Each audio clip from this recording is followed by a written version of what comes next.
College. This instructional video is going to demonstrate how to create interactive forms. So let's get started. Your form is required to use all of these form elements. The most important thing to keep in mind is that this closed form tag has to occur after the submit button at the bottom of your form, or it will not be submitted. Okay, I will demonstrate with an example form. The other part that's extremely important is that you will need to set up an account on FormSpree, which is a website that is linked below in the instructions. Once you set up this account and customize the information in your form's action area, your form should work seamlessly. The main thing to keep in mind is at the top of your form you will have an action and you will have a method. The action is going to be an HTTP address starting with this information FormSpree, and then a series of letters and numbers that are specifically designed by FormSpree for your form once you create an account on FormSpree and complete all of the steps that I will demonstrate in a few minutes. You'll also need to style your form, save your page as form.html, and upload your module for the forms, which is module 15, up to your REPL website. The other thing to keep in mind that I will be demonstrating is I will be using a specific style sheet for my form and have the default style sheet also attached to my forms page. So in essence, I will have two style sheets on my forms page, just like I had two style sheets on my tables page. Your CSS file must contain these set of rules. And here's a place that you could start. Simply go to Edit on CodePen, and you can take this form information here, if you want to start with this, and copy it into a new HTML page that you save as forms.html. You can do the same thing with your styling. Now, of course, your styling is going to need to match your colors on your website, and that is your responsibility to change the styling accordingly. Many people will want to create their own form from scratch, and that's even better. But with this as the basis for your form, I'm going to go back to the instructions and I'm going to talk about how we are going to submit our forms. So you're going to first duplicate your Module 14 folder and you'll name it Module 15. Then you're going to go to the FormSpree website. So I go to the FormSpree website and I click Get Started.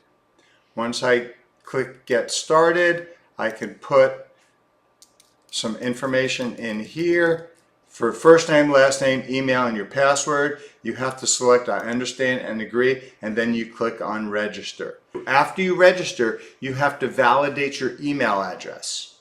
Make sure that you validate your email address, because otherwise you won't be able to process your information. Since I've already gotten an account, I'm going to exit out of this, and instead I'm going to go to Sign In. When I'm signed in, I'll click this plus button and then I'll select New Form. And then I'll create a new form. And you'll see it generates this form endpoint. This is all the information you need at this point. You simply copy this. So I'm going to copy that. I'm going to go back to my instructions, and now it says in the instructions, open brackets and create and save a new page called forms.html into your Module 15 folder. So I'm going to go through the process of showing you what I've done and using a demonstration of the other pages that I've created so far, my home page and my tables page. So I go into brackets and make this the nice size that we have here. And I'll have my split screen. And we'll see, once I'm in brackets, I've got my CS50A root folder and my final project example. Now, because of the fact that I am telling you that this should be Module 15, I'm just going to rename it Module 15. Okay? Inside of Module 15, so far, I've created all of my pages, even though only some of them have information. I've got my home page, I've called it Index. And when we open up Index, by clicking on the Preview button, we see my index page has a 3-column display and it's attached to my default style sheet.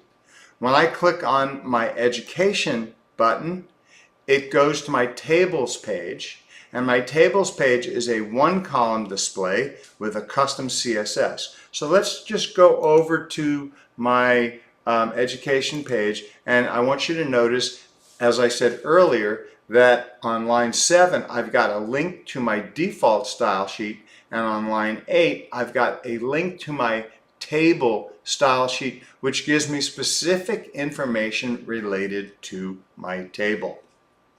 Now I'm going to open up my contact button here and form on the left, and that's fine. You'll notice in my contact.html page, which is where my form is located, I have a link to my default style sheet and my new form style sheet. Now this demonstration video is not about how you are going to style your form page. You're really going to be looking at the template that I created in CodePen to see that information. The main thing I want to explain to you right here is how you're going to make sure that your form gets processed. That is the single most important thing. In order to have interactivity, your form has to get processed.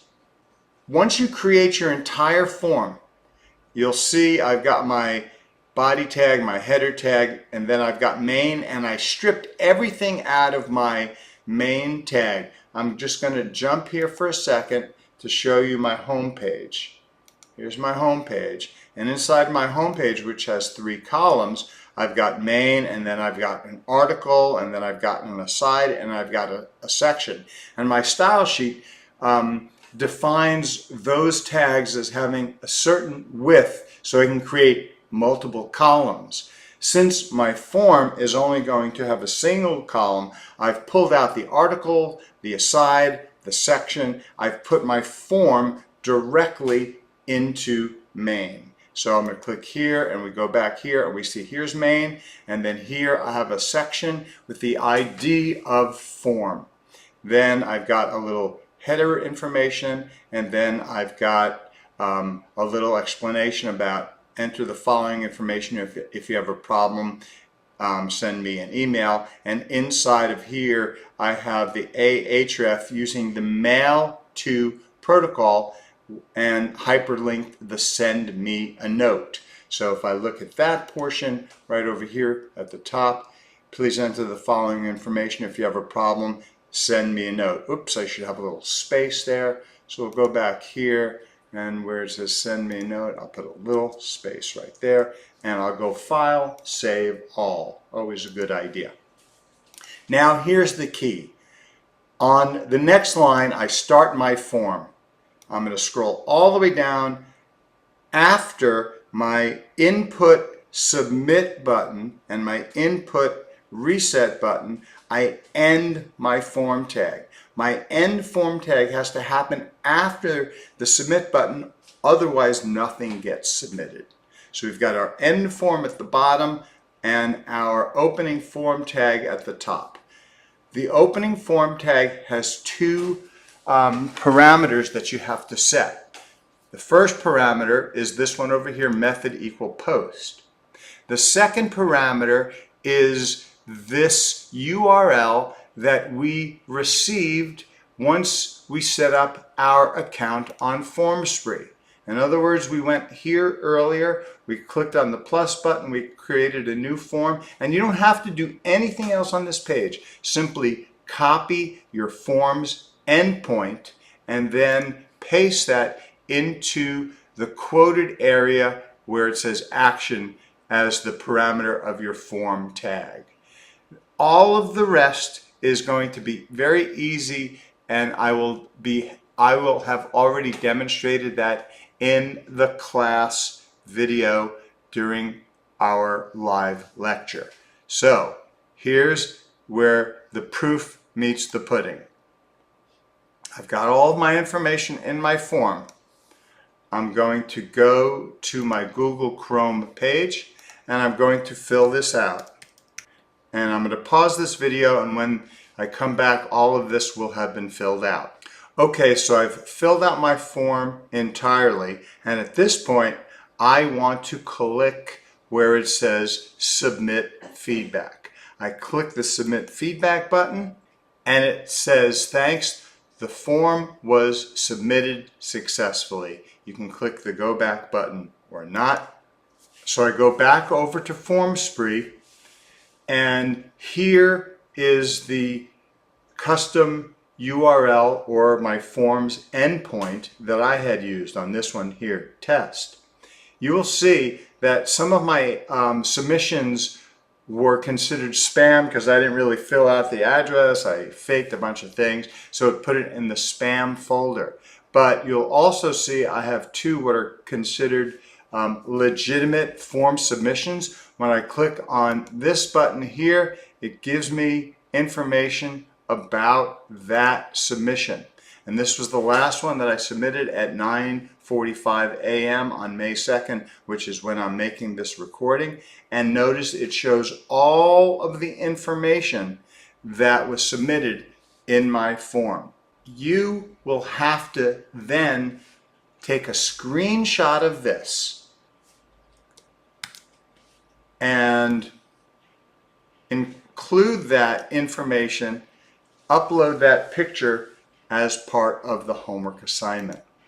So that's what you need to do for Class 15 in terms of creating forms. As I said earlier, all the rest in terms of the specifics form tags will be demonstrated in the class lecture. If you're watching this instructional video, you'll need to go to the class lecture to get a little bit more information about the form tags themselves. Thanks a lot.